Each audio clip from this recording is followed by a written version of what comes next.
Hello Jelly Babes, welcome back to my channel. So you're going to be getting 3 things in one with this video. So I'm going to be doing the results for the wear test on the Madame Glam Velvet Matte Gel Top Coat. I'm going to show you how to remove gel polish and the products that I've used. And I'm going to show you how to fix a broken nail with a tea bag and no glue because I haven't got any. Let's get into it.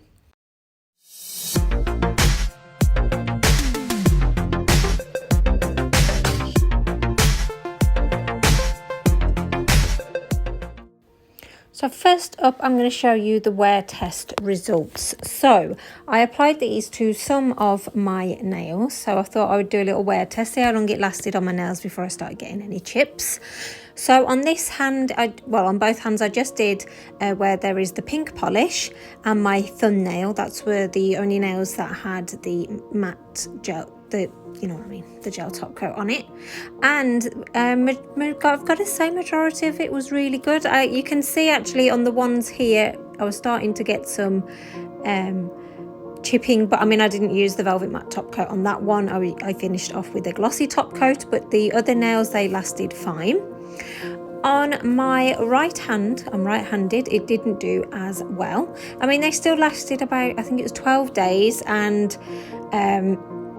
with this one, actually, it was my French Bulldog who managed to chip this. I normally do this with her each day. So here is Cleo. She's a gorgeous French Bulldog. Normally she's got a mom out with her, but her mom is on season, so she's locked indoors. But Cleo absolutely loves this frisbee, and literally as soon as I go for it, she's like on it, and she doesn't bite, but she just sort of catches you with it. And I think that's what happened. She just caught it as I went for it, and it kind of split it, and I'll explain it how I did that further. But literally she would have me do this all day or until her legs gave way and collapsed. Yeah, so basically, like, she hit it with her teeth, and like it didn't chip sideways like it normally does. It actually split like vertically. Vertically.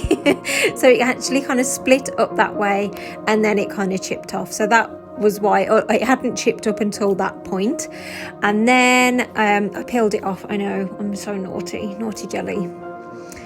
And then with this one, I don't really know what happened. Obviously, I'm doing a lot of cleaning, more cleaning than normal, washing my hands. So, maybe they're just feeling it. That one just chipped. But on my thumbnail, there were some little chips. Sorry, it's not great. You can just see there, I'm trying to highlight as best as possible. There were little chips, but it wasn't too bad. That was about day 14. But as soon as my nails chip and start to chipping anyway, I have to remove them. So moving into how to remove gel polish. So these are the products that I use. So this is Gellux remover, so it's acetone. I've kind of used it from the beginning since I started nails, and it's what works best for me. And I've actually resorted back to foil and a cotton pad. So I have tried these along the way. So I started off with the clips first, which basically I got that because I couldn't be bothered to cut out foil. I know, so lazy. But I just found that it dried out because it wasn't properly sealed. So then I tried these, and you kind of like flip it back like so, get your cotton and fill it in, push your nail in, push it down, and obviously it's a bit more sealed. But I found, like, literally after 10 minutes they really hurt my fingers. I don't know whether it's because I've got fibromyalgia and I'm just a bit sensitive in that department or not, but I found them to be a bit uncomfortable. So I actually then just resorted back to good old-fashioned foil and cotton pad. And it's probably a good thing because you're going to be able to get your hands on these household items anyway. So what I thought I'd do is apply some cuticle oil to my nails before I add the acetone. I've seen ones do this. It's meant to help keep your nails hydrated, not dry out as much, by having them put acetone on it. So I thought I would give it a go. And obviously oil will help break down the gel as well. So what I didn't show you, and what I didn't actually do, and I should have done, I just got carried away. Before this point, I should have buffed off that top layer. So I do recommend that. It just helps speed up the removal process. So just, buff off that top layer. You can use a buffer, you can use an e-file, it's totally up to you. Then you get a cotton pad. I just cut it into 4, one cotton pad into 4, and then fold it over and squeeze it and try and get it as airtight as possible.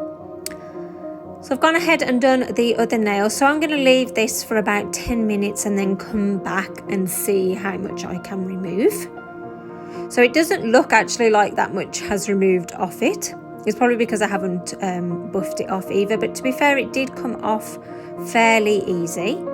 So you want to apply some pressure, not too much obviously, because you can end up taking your own natural nail off with it.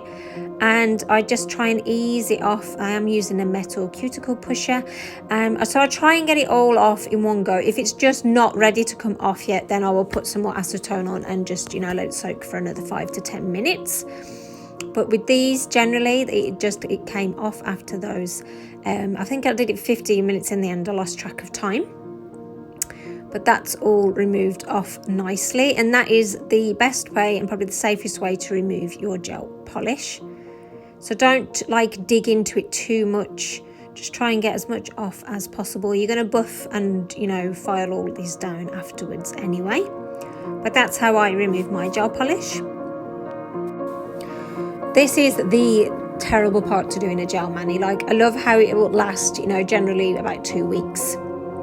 And then you've got to take it off, but the removal process is a bit of a pain in the bum, just sitting around having to soak it. But to be fair, this one, it came off quite easily. I've had some where I've had to keep re-soaking it and it just doesn't want to come off, and they're very frustrating. But this one today, it played ball.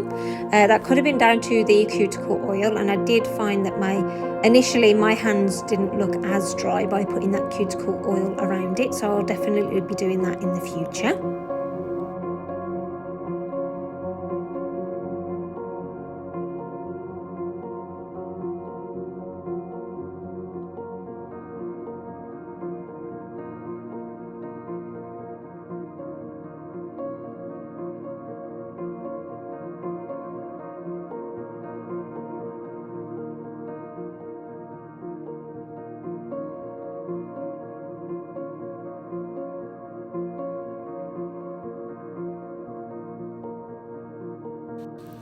So this isn't a new thing, you've probably seen it loads of times before, and to be honest, I'm very lazy. I don't tend to do this. Like, if I can file it off, and even though it's going to be short, that's what I will do. But because this one was it's going to be quite painful if I catch it, I decided to do this, and I probably should do it more, but what can I say, I'm just lazy.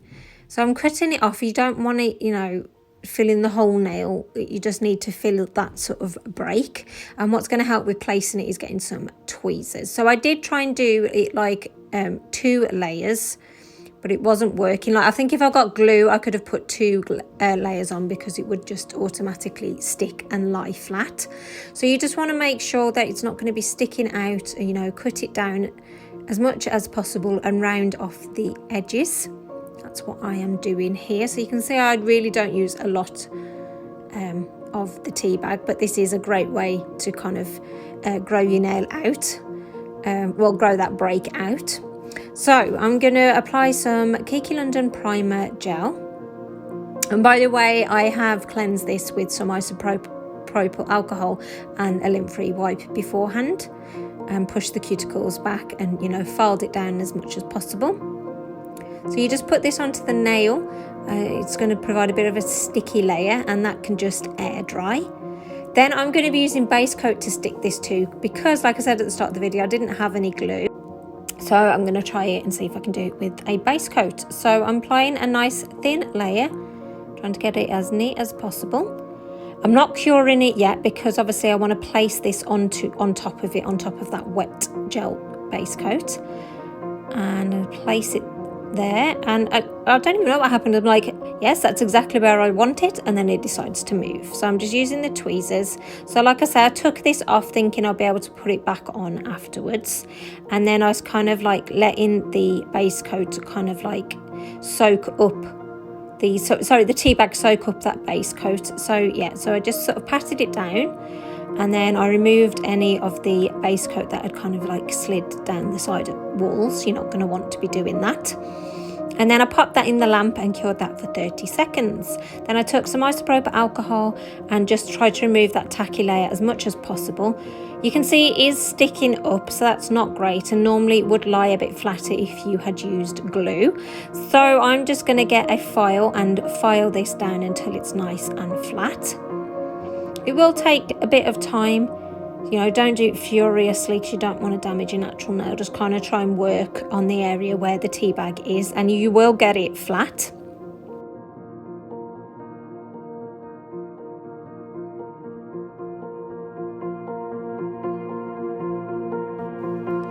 So that's really, really good. So I am going to leave that there. So I did apply another layer of the base coat over this because obviously you can see I had filed majority of it back off again.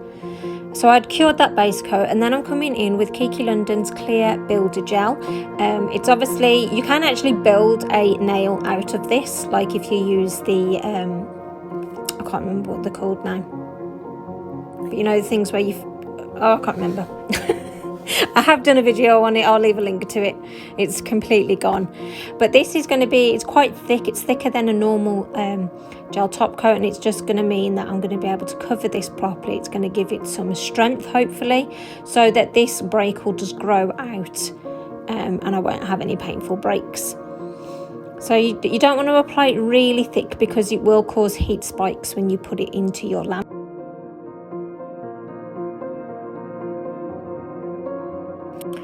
And then I'm going to top this off with KIKI London Snow Wipe Rubber Top Coat. Again, just because it's that little bit thicker, that little bit more resilient than a normal top coat. And obviously I need that kind of strength there because of where this break is.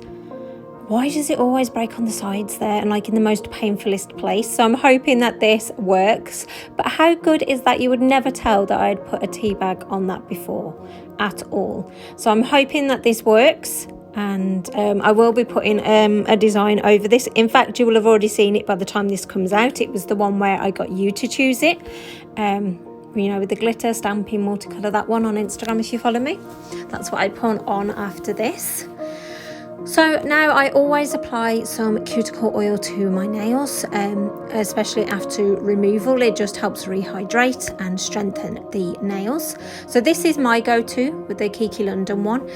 You know, just because it works for me, it might not work great for you. You've got to kind of try to find the one that works and complements your skin the most, because we've all got different you know, skin needs. That's why there's so many moisturizers and different, you know, face care and nail care products out there. So I've used other people's that they have swore by, and it's okay, but it was never what I needed. It would always dry out quite quickly, whereas with this I'll put it on and literally 24 hours later they still look hydrated, they don't get dry. So this is like my go-to. I don't know if you use it and whether it's your go-to too. But I definitely recommend the KIKI London Cuticle Oil. So that's it from me today. I hope you've enjoyed this video. Thank you so much for watching. Take care, and I'll see you in the next one.